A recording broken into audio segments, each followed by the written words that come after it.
Text to the back here. Today I'm going to show you how to change your font on your iPad, iPod or iPhone. As my internet is running slow today, I took a few screenshots before and we didn't use it, but you just go into Cydia and do it.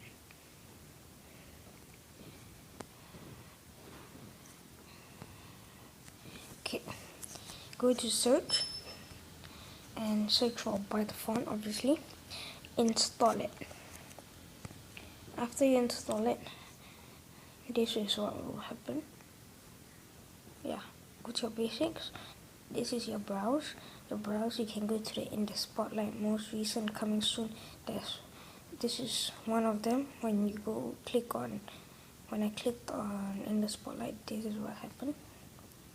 And scroll down, they'll have an install button that install, and it will bring you to Cydia, and you install it from Cydia.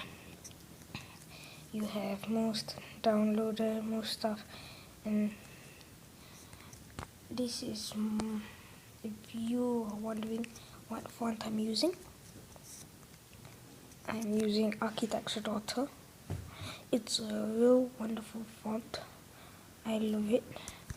It's awesome. You see, it like covers up for everything.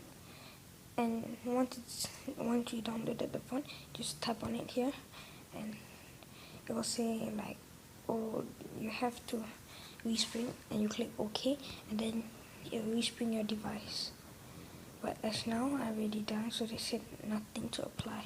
And if you're thinking it sucks or whatever, you go restore original. Are you sure you want to proceed? If you want to proceed, you have to respring your device.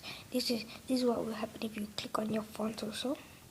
When you click yes or no, whatever. So this is how you change your font. This is Tech to the Mac, signing out.